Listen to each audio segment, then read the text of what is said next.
Don't you dare use our toilet. A failure of a daughter-in-law like you isn't part of the family, and yet, you have the audacity to walk into our house as if it's your right. Such a shameless woman. We provide shelter to an outsider like you, but we didn't hear a single word of thanks. Thank you. What was that? I can't hear you. More importantly, how long do you plan on sitting there? The thought of you, dirty as you are, touching anything in this house, disgusts me. Your filth could spread, even pollute the air. From now on, take a bath outside. That should be good enough for you. But there's no public bath open at this time. What are you talking about? There's a park right over there. It has toilets and faucets, doesn't it? With those words, my mother-in-law locked me out of the house. Let's go back a bit in time. After marrying Mike, and since we both worked, I moved into his parents' house to live with his folks. I used to visit Mike's family home occasionally even before we got married, and each time, my father-in-law would treat me kindly, as if I were his own daughter. Having lost my father when I was young, I thought of my father-in-law almost like my own father. However, just before our wedding, my father-in-law fell ill and had been hospitalized by the time we started living there. On the other hand, my mother-in-law, in stark contrast to my father-in-law, started treating me coldly. In front of Mike's dad, she would smile and act gently towards me, but as soon as he was gone, she would say things like, "Your cooking is too salty. Are you trying to make me sick?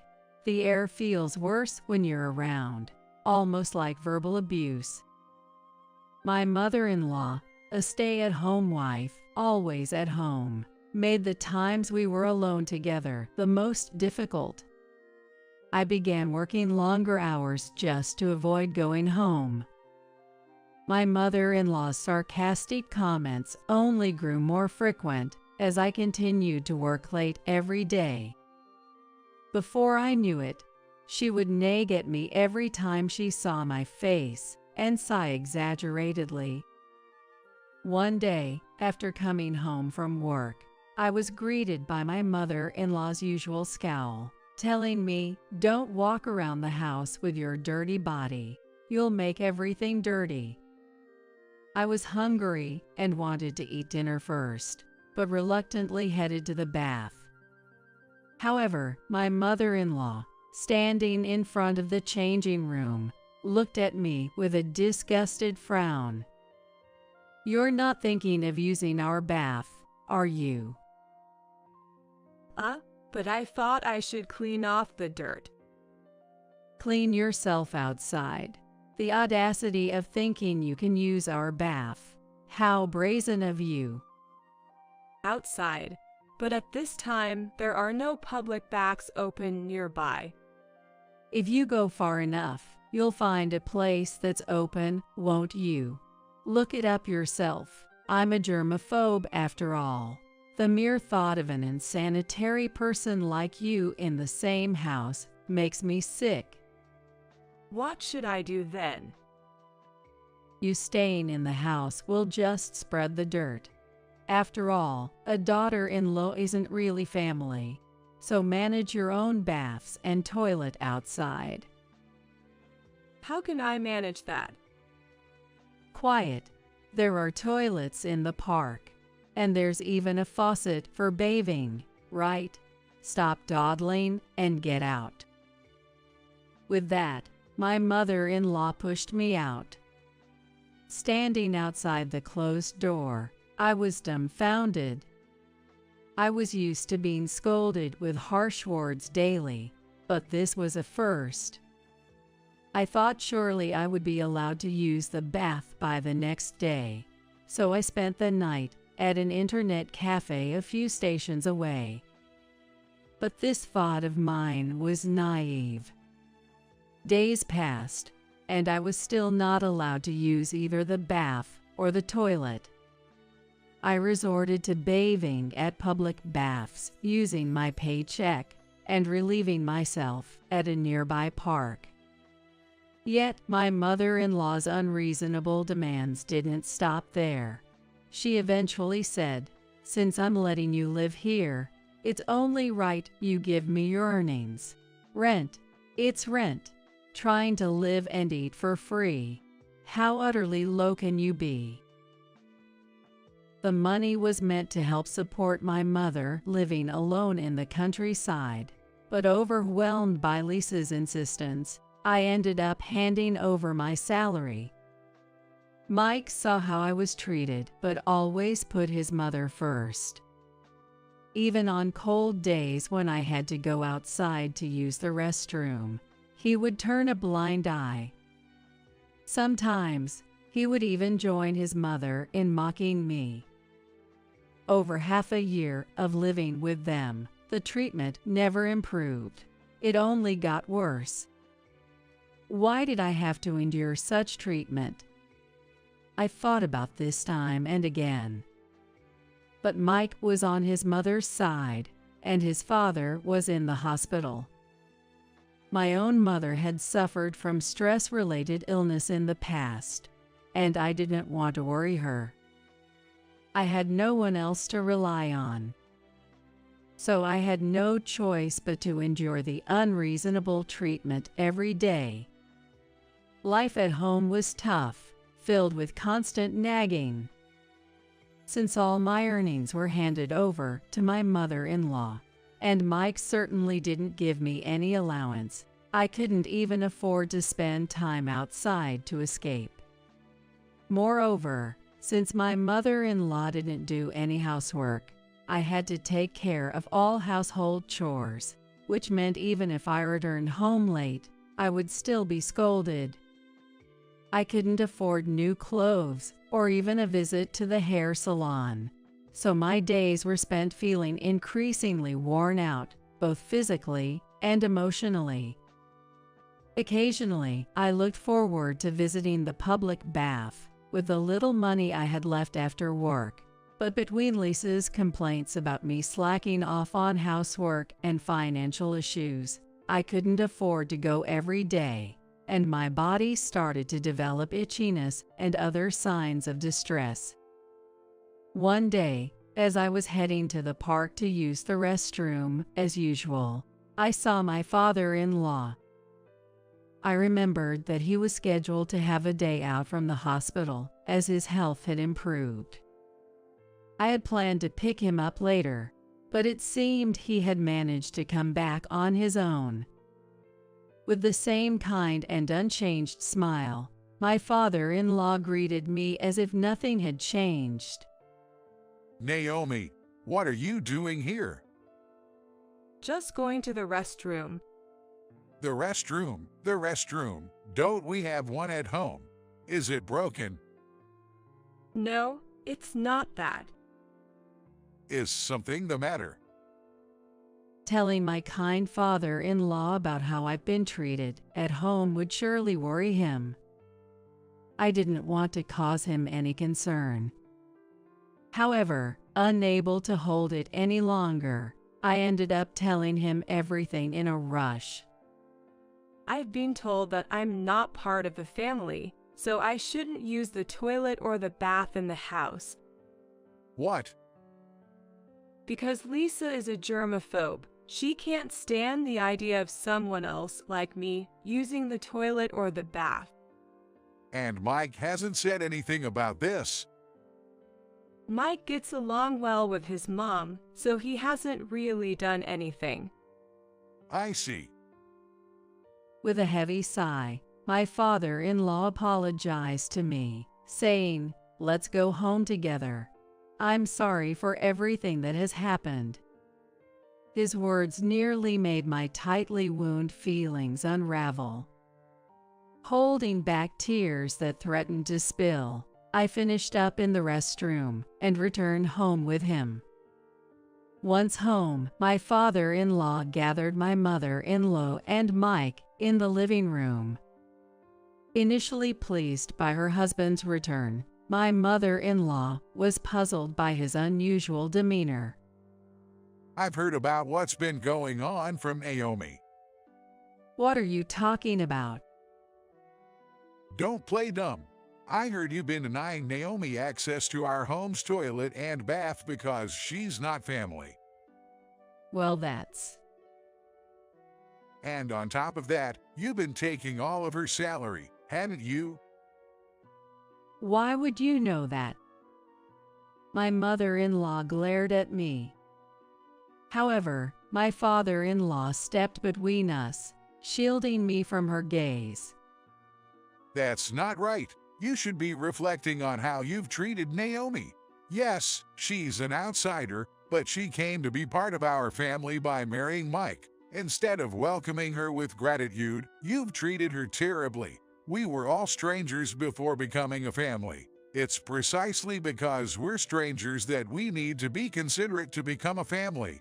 What have you been doing, and Mike? Mike flinched when his name was called.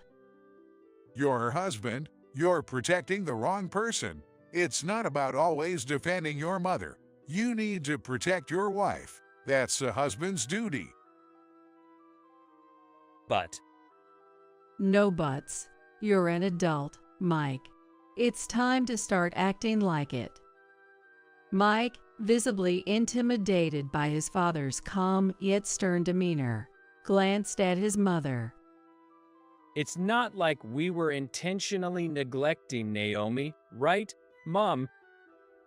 In a moment of desperation, Mike looked to his mother for support, who quickly turned back to face her husband after a brief glance at Mike. No, you've got it all wrong. Mike told me, if Naomi doesn't use the toilet or bath at home, we can save on the water bill. And since her salary belongs to us, we should take it all. I said I couldn't do such a cruel thing, but Mike insisted. Hey, Mom, what are you talking about?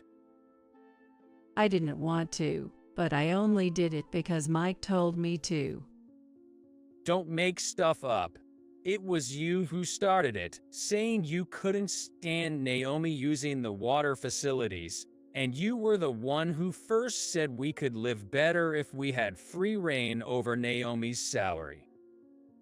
Oh, to think you would start saying such things to your own mother. Mike and his mother began to blame each other. I couldn't keep up with what was happening in front of me and could only stare blankly, unable to say anything. They were both insisting they weren't at fault. The friendly rapport they used to share was nowhere to be seen, replaced by ugliness. Next to me, my father-in-law sighed deeply. Enough. I've heard enough of both of your feelings. You're both arguing over who is not at fault without even offering a single apology to Naomi. You should be ashamed. Both of you. Get out of the house right now. Cool off. With that, my father-in-law quickly kicked them out of the house. After that, there were several exchanges with Mike and his mother, but far from showing any remorse, they only expressed resentment for being kicked out, directing their grievances at me and my father-in-law. Disgusted with both Mike and his mother, my father-in-law and I decided it was best to divorce and cut ties. When the divorce was settled, my father-in-law called me and apologized deeply. The reason your mother-in-law became so selfish and acted as if she owned the place, and Mike living his life centered around his mother, is because I prioritized work over family. I had no right to lecture them about family when I wasn't a good husband or father myself. I wanted Mike to learn from my mistakes and build a good home with you, Naomi. Charles. How selfish of me, Naomi. I'm truly sorry. It's all my fault. It's a poor way to apologize, but I want to give you this house. Charles, please lift your head. It's not your fault. And this house holds so many memories for you, right? I can't accept it. But I want to make it up to you somehow. I've caused you so much trouble. If you really want to make it up to me, could we sometimes have meals together? Meals? Is that really enough for you? Yes, they lost my father when I was young, so I've always thought of you as my real father. I want us to continue being close. My father-in-law nodded at my words with a troubled yet happy expression. After that, I moved to an apartment and started living on my own.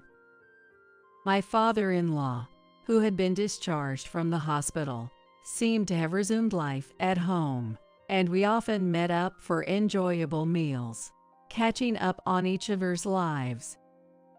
In the course of our conversations, my father-in-law expressed a desire to meet my mother. It occurred to me that, apart from the wedding, my mother and my father-in-law had not met since. Although I divorced Mike, if I was going to maintain a relationship with my father-in-law, it seemed like a good idea for the three of us to have a meal together. About 3 months after the divorce, my mother, my father-in-law, and I went out to eat. Surprisingly, my mother and father-in-law got along well, and the meal went pleasantly. We hadn't been able to have a proper meet and greet before the wedding due to father-in-law's health and my mother's schedule, and we barely spoke beyond simple greetings at the wedding. Since they hadn't had much of a conversation before, it turned out that my mother and father-in-law, being close in age and sharing similar interests, hit it off quite well, and soon they were meeting up without me. The two of them quickly deepened their relationship, and now my father-in-law has truly become my father. I can still vividly remember how they came to me, a bit sheepishly, to discuss their plans to marry. I was so taken by surprise, touched, and so happy that I couldn't help but cry. My mother moved out from the countryside, and I gave up my apartment, so now the three of us live together happily in that house. As for Mike and his mother, according to what I've heard from my father-in-law, they're somehow managing to get by.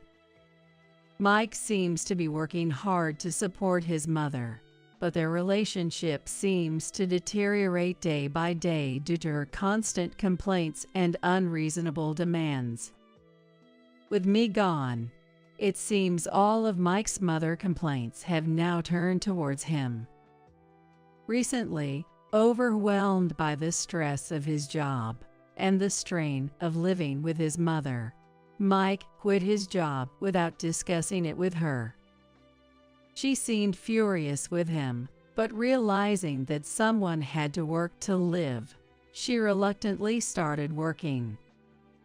But having been a stay-at-home wife and somewhat naive about the world, she struggles to find a suitable job and keeps quitting soon after being hired.